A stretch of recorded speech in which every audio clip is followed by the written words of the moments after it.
selamat malam.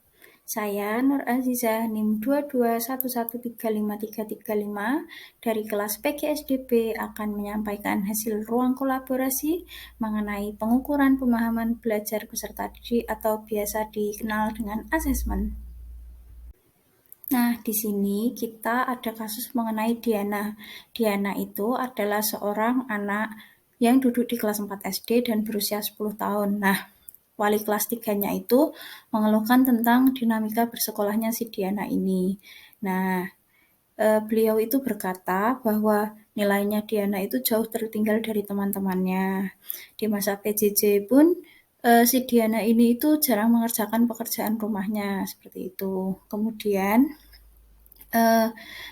dikhawatirkan juga di kelas 4 ini, khususnya dalam mata pelajaran IPA, Bahasa Indonesia, dan IPS, itu kan membutuhkan banyak bacaan. Nah, takutnya Diana itu juga tidak bisa mengikuti dengan baik.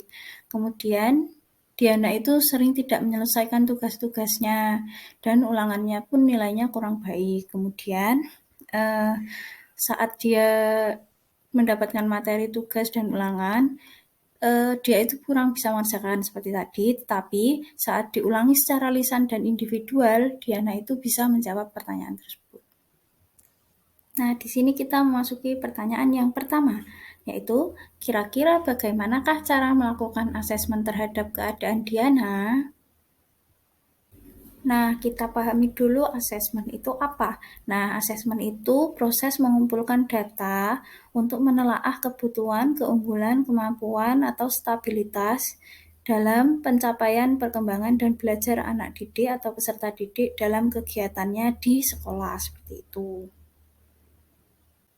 Nah, asesmen ini memiliki beberapa tujuan. Yang pertama itu untuk memantau perkembangan proses belajar peserta didik, kemudian mengecek pemenuhan atau pencapaian terhadap capaian pembelajaran atau tujuan pembelajaran, kemudian selanjutnya adalah memberikan nilai atas proses dan hasil belajar peserta didik.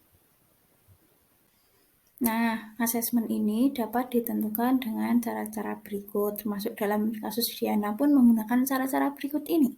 Yang pertama, guru itu menganalisis dan memahami karakteristik peserta didik. Karakteristik di sini bisa kemampuan, kebutuhan, kemudian minat, motivasi, perkembangan kognitif, perkembangan bahasa, dan lain-lain.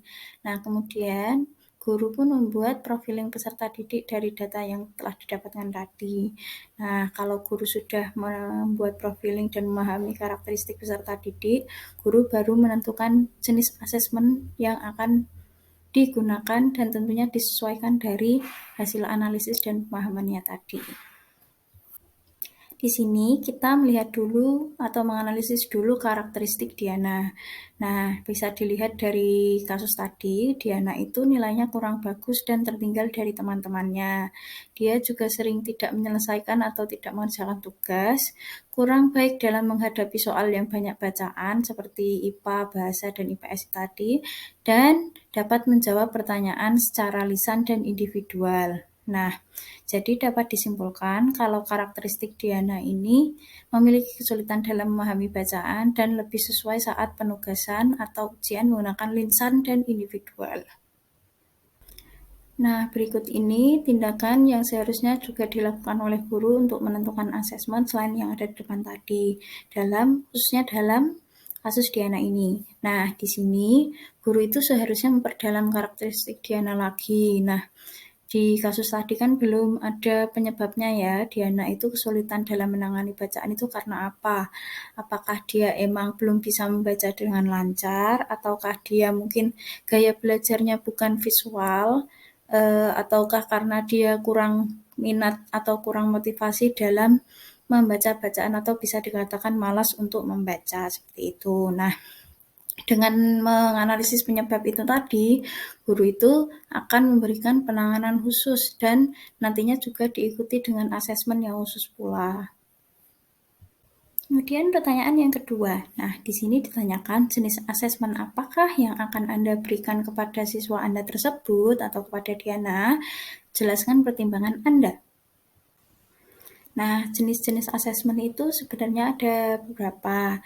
Nah, pertama itu performance assessment. Nah, di sini peserta didik itu mendemonstrasikan mengenai pengetahuan atau keterampilan yang ia dapatkan. Kemudian yang kedua itu penilaian portofolio. Nah, di sini guru itu menilai portofolio atau hasil dari proyek yang telah dilakukan oleh siswa. Kemudian yang ketiga itu product assessment, yaitu menilai mengenai cara pembuatan produk. Kemudian ada juga self assessment, yaitu penilaian diri sendiri. Nah, seperti yang telah dijelaskan tadi, kalau ingin menentukan asesmen yang tepat, itu kita harus menilik dulu karakteristik Diana. Nah, di sini berdasarkan karakteristik Diana tadi, yang dipilih adalah asesmen kinerja atau performance assessment yang dilakukan secara lisan, secara individu. Nah, performance assessment ini merupakan salah satu jenis asesmen yang menyeru para peserta didik agar dapat melakukan demonstrasi sambil mengaplikasikan pengetahuan di berbagai situasi. Nah, dengan adanya performance assessment ini, si Diana itu bisa dinilai berdasarkan demonstrasi yang bisa dikatakan melalui lisan atau diwujudkan melalui lisan secara individu seperti itu. Mengapa saya memilih performance assessment? Nah, saya mempertimbangkan karakteristik Diana seperti halnya yang ada dalam kasus tadi. Tadi dijelaskan bahwa Diana itu mengalami kesulitan dalam memahami bacaan, atau jika ada bacaan seperti dalam mata pelajaran IPA, Bahasa, dan IPS, itu Diana akan lebih kesulitan atau tertinggal dengan teman-temannya. Nah, setelah ada pengulangan dari penugasan, Diana itu lebih baik dalam mengungkapkan secara lisan dan secara individu. Nah, sehingga dapat disimpulkan bahwa Diana itu juga lebih baik mengerjakan penugasan itu secara individu dan lisan. Kemudian, seperti halnya tadi, Diana itu kesulitan untuk memahami bacaan. Jadi untuk penilaiannya dikurangi dalam bacaannya. Oleh karena itu, saya memilih performance assessment dengan cara lisan dan individu. Kemudian pertanyaan yang ketiga, kesimpulan apa yang Anda dapat tarik dari asesmen yang Anda desain dan lakukan tersebut?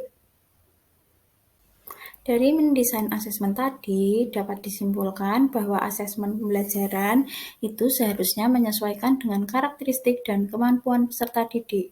Nah, walaupun harus menyesuaikan karakteristik dan kemampuan peserta didik, guru itu tetap harus melakukan objektivitas atau harus objektif dalam melakukan penilaian dan tetap fokus terhadap aspek yang akan diuji atau dikaji.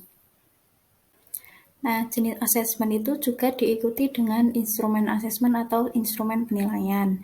Nah, jika guru itu memilih penilaian yang instrumennya tepat, itu dapat membantu guru memperoleh data atau informasi mengenai proses dan hasil belajar peserta didik. Selain itu, hal ini juga sangat bermakna bagi peserta didik, sehingga peserta didik pun dapat meningkatkan daya ingat mereka mengenai materi yang diuji.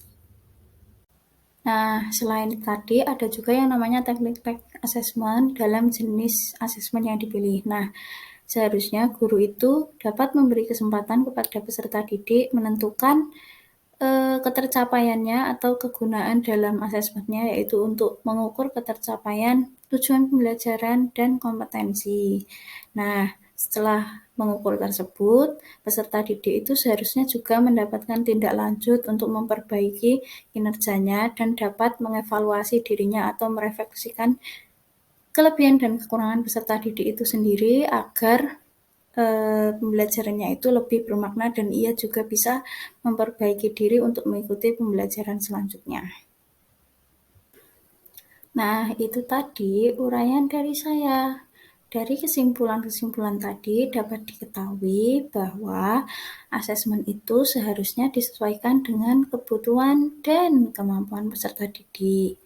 Nah, asesmen-asesmen ini tidak hanya berhenti pada nilai berupa angka, tetapi juga dilanjutkan dengan tindak lanjut dan umpan balik yang diberikan kepada siswa, agar siswa itu juga mengetahui sampai mana kemampuannya dan Siswa juga dapat memperbaiki dirinya atau meningkatkan kemampuannya pada pembelajaran selanjutnya. Asesmen ini juga berguna untuk guru untuk mengukur kemampuan peserta didik atau siswa dan untuk merefleksikan pembelajaran yang telah ia sampaikan, apakah sudah dapat mencapai tujuan pembelajaran atau belum. Nah, oleh karena itu kita seharusnya menerapkan asesmen yang seperti itu, agar kita dapat menerapkan prinsip-prinsip asesmen paradigma baru dan dapat memfasilitasi siswa sebaik mungkin dalam asesmen yang efektif. Nah, itu tadi pemaparan dari saya. Terima kasih. Jika ada kesalahan, saya mohon maaf, dan saya menerima saran atau kritik dari teman-teman semua. Terima kasih.